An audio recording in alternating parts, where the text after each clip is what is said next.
Hello friends, welcome to Shammu's kitchen. ఇవాళ recipe వచ్చేసి గోంగూర చూపిస్తున్నానండి. ఇది రైస్లోకి, బిర్యానీస్లో అయినా సరే, ఏ కర్రీతో అయినా సరే చాలా బాగుంటుందండి. పర్ఫెక్ట్ కాంబినేషన్ అండి. ఇది ప్రిపేర్ చేసుకోవడం కూడా చాలా ఈజీగా ప్రిపేర్ చేసుకోవచ్చు. ఇది ప్రిపేర్ చేసుకోవడానికి నేను ఇక్కడ 3 కట్టలు గోంగూర తీసుకున్నాను. 2 కట్టలు ఎర్ర గోంగూర, 1 కట్ట నార్మల్ గోంగూర తీసుకున్నాను. అది శుభ్రంగా వాష్ చేసి పక్కన పెట్టుకోవాలి. ఇప్పుడు నేను గోంగూరని మట్టి కుండలో చేస్తున్నానండి. మేము కుక్కర్లో అయినా చేసుకోవచ్చు, లేకపోతే నార్మల్ ప్యాన్లో అయినా సరే చేసుకోవచ్చు. ఇది ప్రిపేర్ చేసుకోవడానికి ఇక్కడ నేను 15 నుంచి 20 వరకు పచ్చిమిర్చి తీసుకున్నానండి. అలాగే 2 మీడియం సైజ్ ఆనియన్స్ని చాప్ చేసి వేసుకోవాలి. 2 టమాటోస్ కూడా మీడియం సైజ్ టమాటోస్ తీసుకోవాలి. 1/2 గ్లాస్ వాటర్, అలాగే 1/2 టీ స్పూన్ పసుపు వేసుకొని ఫ్లేమ్ని మీడియం ఫ్లేమ్లో పెట్టేసి కవర్ చేసేసి కుక్ చేసుకోవాలండి. ఇప్పుడు ఇందులోకి నేను నా దగ్గర కొన్ని బోన్స్ ఉంటే అవి వేసానండి. మటన్ బోన్స్ ఉంటేను, కావాలనుకుంటే మేము మటన్ అయినా సరే వేసుకొని కుక్ చేసుకోవచ్చు. గోంగూర చాలా టేస్టీగా ఉంటుంది. ఒకసారి బాగా కలిపేసుకొని కవర్ చేసేసి కుక్ చేసుకోవాలి. మీడియం ఫ్లేమ్లో పెట్టి మాత్రమే కుక్ చేసుకోవాలండి. కుక్కర్లో అయితే 2 విజిల్స్ వరకు కుక్ చేసుకుంటే సరిపోతుంది. ఈ ప్రాసెస్ మొత్తం సేమ్ ఇలాగే చేస్తూ ఒకసారి బాగా కలిపేసుకొని ఇప్పుడు ఇందులోకి కొంచెం లవంగా, చిన్న దాల్చిన చెక్క ముక్క వేసుకోవాలి. అలాగే 2 టేబుల్ స్పూన్లు ఆయిల్ యాడ్ చేసుకోవాలి. 2 టీ స్పూన్స్ అల్లం వెల్లుల్లి పేస్ట్ వేసుకోవాలి.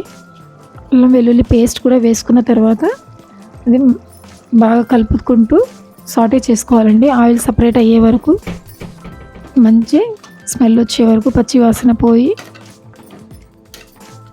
ఒకసారి బాగా కలిపేసుకున్న తర్వాత కవర్ చేసేసి 2 మినిట్స్ వరకు కుక్ చేసుకోవాలి. అది కొంచెం సాఫ్ట్ అయ్యే వరకు. 2 మినిట్స్ తర్వాత మళ్ళీ ఒకసారి అడుగు పట్టకుండా బాగా చక్కగా కలిపేసుకోవాలండి. కలిపేసుకున్న తర్వాత ఇప్పుడు ఇందులోకి మేము క్లీన్ చేసి పెట్టుకున్న గోంగూరని వేసుకోవాలి. గోంగూర ఆకులన్నీ కూడా వేసుకున్న తర్వాత కవర్ చేసేసి ఒక 2 to 3 మినిట్స్ వరకు అలాగే దమ్ మీద కుక్ చేసుకోవాలి. ఇప్పుడు గోంగూర కొంచెం సాఫ్ట్ అయిపోతుంది. కొంచెం సాఫ్ట్ అయిన తర్వాత ఇప్పుడు ఇందులోకి కొంచెం ఫ్రెష్గా చాప్ చేసుకున్న కొత్తిమీరని వేసుకోవాలి. కొత్తిమీర ఆకుల్ని కూడా వేసుకున్న తర్వాత ఒకసారి బాగా కలిపేసుకొని కవర్ చేసేసి కుక్ చేసుకోవాలి. ఇందులో మేము రెడ్ చిల్లీ పౌడర్ వేయం కాబట్టి నేను పచ్చిమిర్చి కొంచెం ఎక్కువ వేసానండి. కావాలనుకుంటే మేము మాకు రుచికి సరిపడినట్లుగా ఎక్కువ తక్కువ చేసి వేసుకోవచ్చు. ఒకసారి మళ్ళీ మూత తీసేసి మంచిగా కలిపేసుకోవాలి. కలిపేసుకున్న తర్వాత అది కొంచెం దగ్గర పడే వరకు కుక్ చేసుకోవాలండి. కవర్ చేసేసి కొంచెం దగ్గర పడిన తర్వాత స్టవ్ ఆఫ్ చేసేసుకొని ఇప్పుడు ఇందులో ఉన్న బోన్స్ని తీసేసుకొని ఒక ప్లేట్లో పెట్టుకోవాలి. మ్యాష్ చేసుకోవడానికి వీలుగా ఉండేటట్లు ఆ బోన్స్ అన్నీ కూడా పక్కన పెట్టేసుకున్న తర్వాత ఇప్పుడు ఇందులోకి రుచికి సరిపడిన సాల్ట్ యాడ్ చేసుకోవాలి.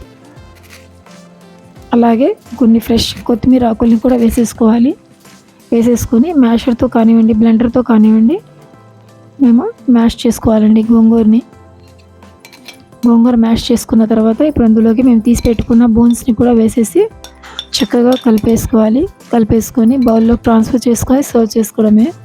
వేడిగా రైస్తో కానివ్వండి, బగారా రైస్, బిర్యానీస్లోకి అయినా సరే,